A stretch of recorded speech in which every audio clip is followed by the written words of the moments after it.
안녕하세요. 펄루저입니다. 오늘은 니체의 인간적인 너무나 인간적인의 서문을 정독해 보려고 하고 있어요.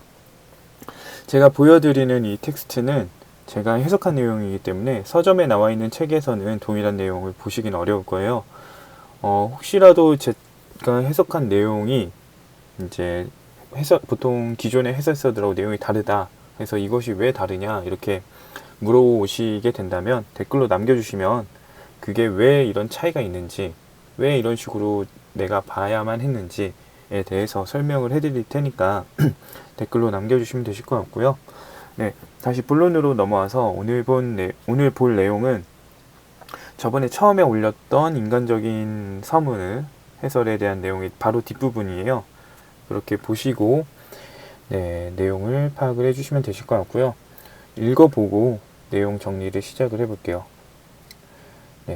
뭐라고? 모든 것이 너무나 인간적이라고? 사람들은 도덕 자체에 대한 두려움과 불신을 가진 채 내 책이 너무나 인간적이라고 탄식하면서 책을 내려놓는다. 실제로 그들은 가장 가치 없는 것들을 변호하는 것을 부추기고 격려한다. 마치 무가치한 것들이 억울한 대우를 받은 것 마냥 말이다. 네, 해당 내용에서 이제 니체가 언급하고 싶어 하는 것이 무엇인지 한번 살펴보도록 하겠습니다. 네, 문장 정리 내용을 보시면은 제가 이 부분에 마침표가 아닌 부분임에도 불구하고 문장을 쪼개놨어요.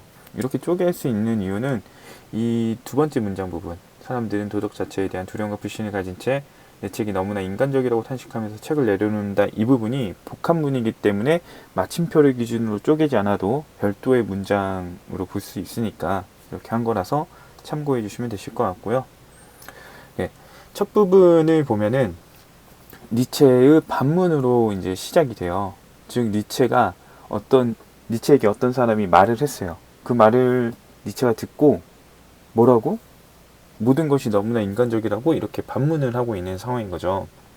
이 내용을 통해서 저희가 생각을 해본다면 어떤 사람이 니체에게 야, 네 책은 너무나 인간적이야. 뭐 네 책이 아닐 수도 있겠지만 모든 게 너무 인간적이야 이렇게 얘기를 한 거예요. 그러니까 니체가 뭐라고? 모든 것이 너무나 인간적이라고 라고 반문을 했다고 저희가 볼 수 있겠죠. 근데 이 말에 누가 했는지를 생각을 해본다면은 두 번째, 세 번째 문장을 바탕으로 보면 어떤 특정한 사람들일 거예요. 여기서 언급했듯이 사람들일 텐데 누군지 그거에 대해서는 정확하게 나오지 않으니까 우리는 그냥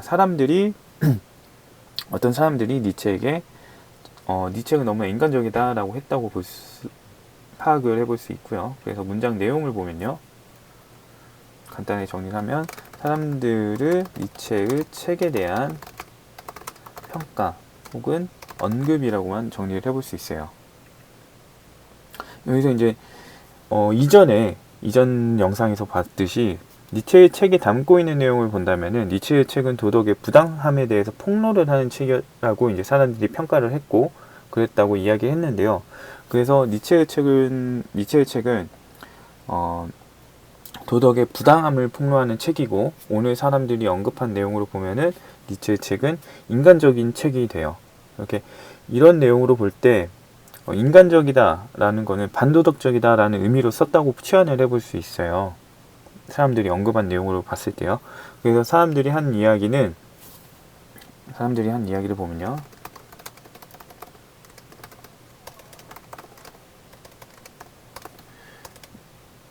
한 말의 의미를 보면 이 책은 너무나 인간적이야 라고 한 말은 이 책은 도덕적이지 않다 이 말을 하고 있는 거라고 볼 수 있죠. 왜냐면 니체의 책은 도덕의 부당함에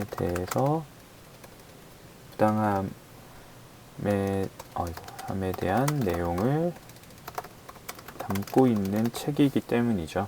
그래서 인간적이다라는 표현은 정리를 하면은 이 책은 비도덕적이다, 도덕적이지가 않다 이렇게 얘기를 할 수 있어요. 그래서 최종적으로 정리를 해보면요, 사람들은 내게 내 책은 너무나 비도덕적이야 라고 말했다, 이렇게 말을 해서 니체는 반문을 하고 있다. 내 책이 비도덕적이라고 인간적이라고 이렇게 반문을 하고 있다라고 볼 수 있어요. 이제 내용은 여기까지 하고 두 번째 부분에 대해서 보도록 할게요.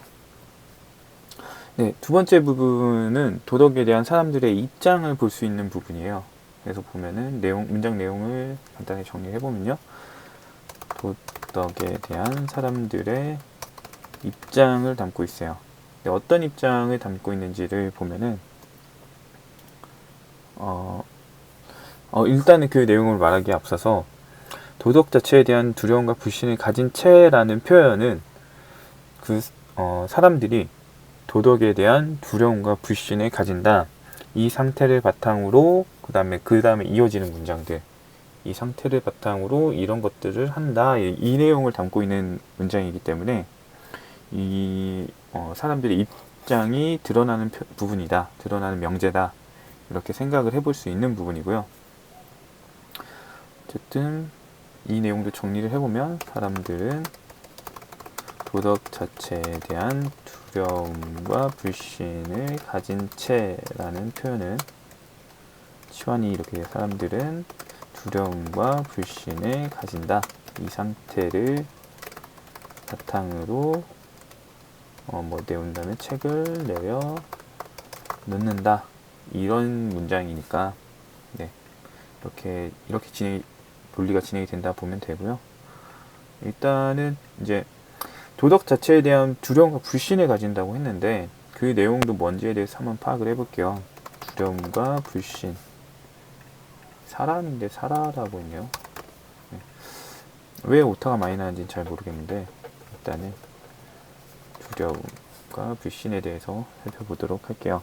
근데 도덕을 두려워하고 불신한다는 게 어떤 의미냐라고 보면요. 두려움은 사실 도덕 자체에 대한 두려움은 없어요. 언제 두려움이 생기냐면 도덕적인 행동을 하지 않았을 때 자신에게 주어질 불이익과 처벌에 대해서 두려워하는 거거든요. 그러니까 이렇게 두려워하기 때문에 도덕에 대한 두려움이라고 실질적으로 말하면 도덕에 대한 두려움이라고 보기는 좀 어렵고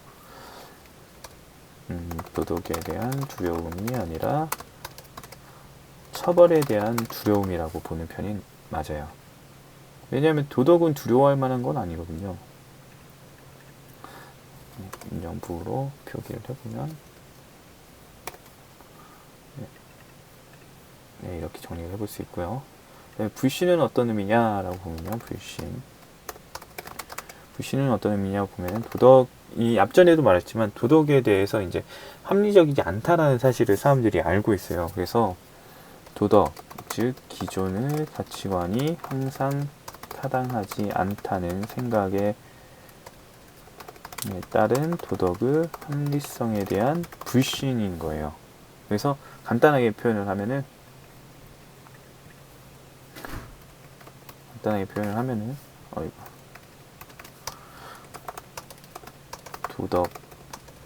도덕과 기존 가치관의 합리성에 대한 불신인 거예요. 이렇게 보는 것보다 합리적이지만은 않다고 생각한다는 거죠. 그래서 이 두 번째 부분을 보면요. 이 사람들이 어떤 생각을 가지고 있느냐라고 보면은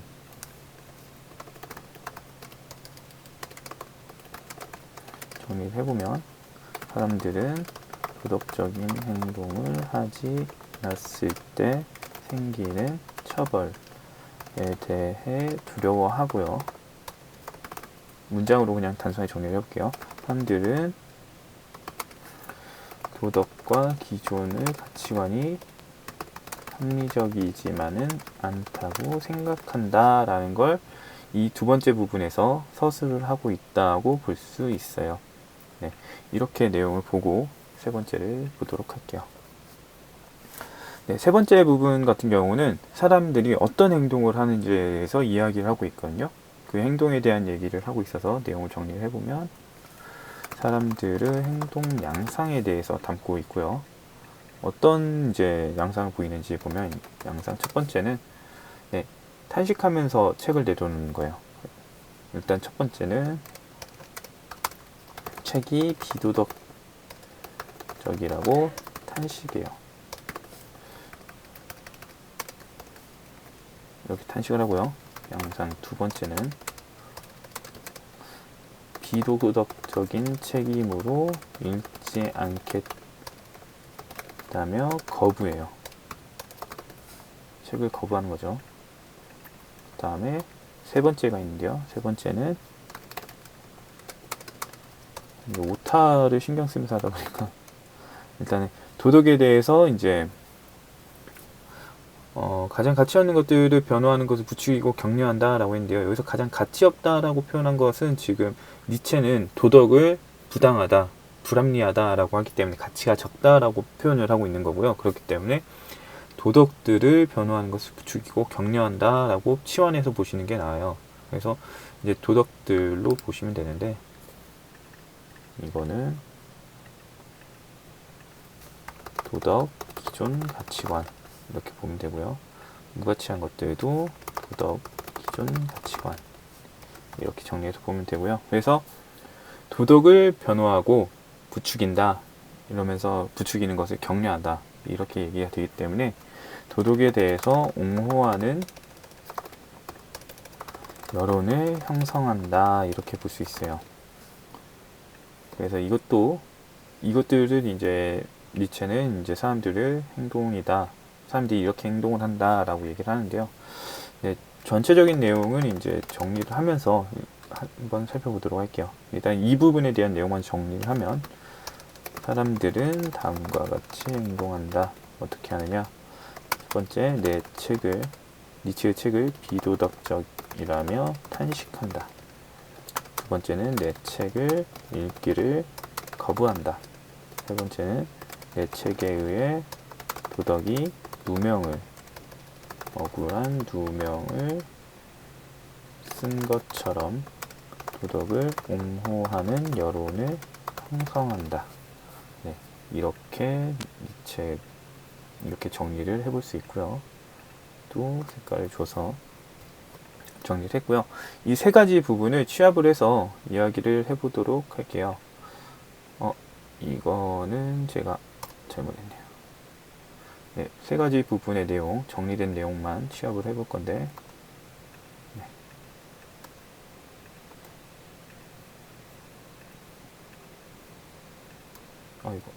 네, 세 가지 내용만 미리 빼놔야 되는데 미리 빼놓지 못했네요. 이건 마지막이고요. 세 번째였으니까 두 번째까지 이렇게 놓고 보면요.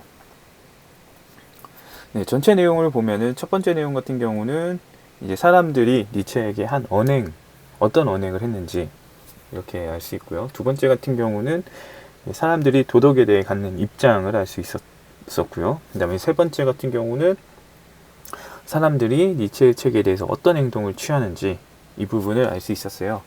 세 가지를 이제 논리적으로 순서적으로 본다면은 사람들이 어떤 행동을 하기에 있어서 어떤 태도가 있게 되거든요. 그렇기 때문에 사람들이 갖는 태도를 바탕으로 해서 말과 행동이 나타나게 되는 거예요.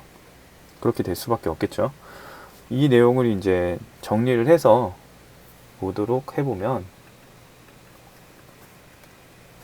이렇게 정리를 할 수 있고요. 그 다음에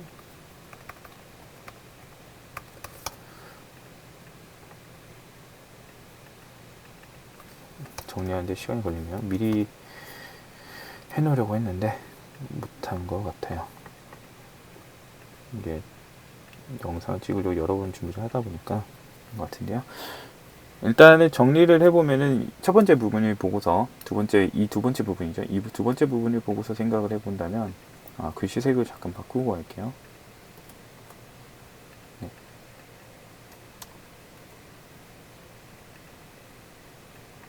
네, 이 부분을 놓고 생각을 해본다면요.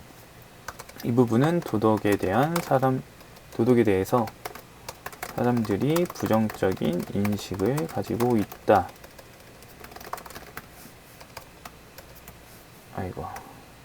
네, 이렇게 정리를 해볼 수 있고요. 그렇죠. 도덕적인 행동을 하지 않았을 때 생기는 처벌에 대해서 두려워하는데 도덕과 기존의 가치관이 합리적이지 않다라고 생각을 하고 있어요. 그렇기 때문에 이 처벌도 부당하다고 보고 도덕은 약간 부당한 요소가 있다 이렇게 보고 있는 거죠. 이렇게 보고 있는데 이제 사람들이 어떻게 행동을 하는지를 보면요. 예, 이 부정적인 인식을 가지고 있는 사람들의 행동이겠죠. 이 동일 인물들이니까요. 그래서 이 부분은 도덕에 대해서 부정적인 인식을 가진 사람들을 언행이 나와야 될 부분이에요. 이 부분은 나와야 될 부분인데 과연 어떤 내용이 나오는지 보면요.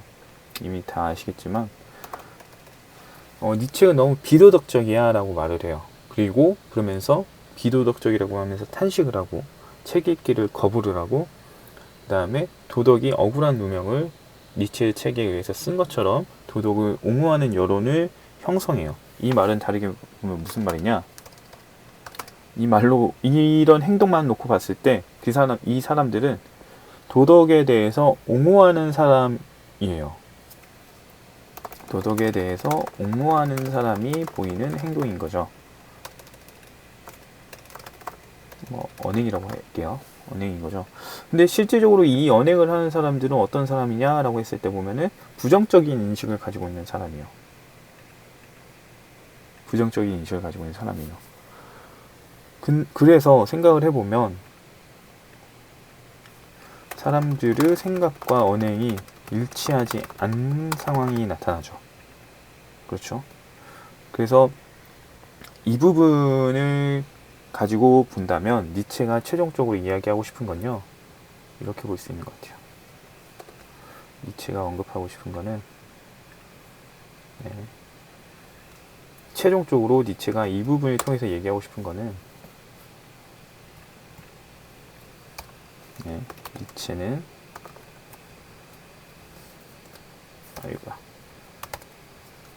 니체와 사람들은 도덕에 대한 생각과 언행이 다르다. 이 말을 최종적으로 하고 싶은 것이다. 라고 우리는 생각을 해볼 수가 있어요. 글씨 포인트를 좀 더 크게 넣어볼까요? 적용이 안 되네요. 네. 이게 니체가 책의 내용을 통해서 우리한테 하고 싶었던 내용인 거죠. 예, 사람들이 이런 식으로 일치하지 않은 행동, 생각과 언행이 다르게 나타나게 되는 이유는 여러 가지 이유가 있을 수 있겠지만 이게 미덕은 아닐 거예요. 생각한 대로 행동하는 것이 올바르고 오히려 더 가치 있는 일이다 라고 봤을 때 이거는 문제라고 볼 수 있겠죠. 사람들이 갖는 문제점이라고 볼 수 있겠죠. 이거에 대해서 니체는 가감없이 표현을 하고 싶었던 것으로 보여지고요. 일단 오늘 내용은 니체의 서문의 두 번째 부분에서 제가 파악한 내용은 여기까지고요. 처음 읽어서 생각하신 거하고 좀 제가 정리한 내용하고 논리를 전개하는 내용하고 비슷한지는 좀 궁금하네요. 이 내용 같은 경우는 굳이 내용 분석을 하지 않아도 사람들이 두려움과 불신을 가진 채 도덕에 대해서 변화하는 걸 부추기고 격려한다. 이런 내용은 이제 간단한 논리 구조이기 때문에 쉽게 볼 수 있을 법한 내용인데 정독을 한다는 거는 이 책의 내용을 내가 어떻게 이해했는지에 대해서 알고 있어야 된다고 저는 생각을 해요. 그렇다 보니까 내가 이 내용을 타인에게 설명을 할 때 어떤 근거를 가지고 설명을 할 건지 이거에 대해서 확인을 할 수 있어야 된다고 보기 때문에 제가 이렇게 영상을 한 것이 내가 이해한 것이 맞는지 그 다음에 그것이 이제 과연 왜 잘못됐는지 생각해 볼 수 있고 검토해 볼 수 있었던 시간이 됐으면 하고요. 다음에 이제 다른 영상으로 또 찾아뵙도록 하겠습니다. 시청해 주셔서 감사합니다.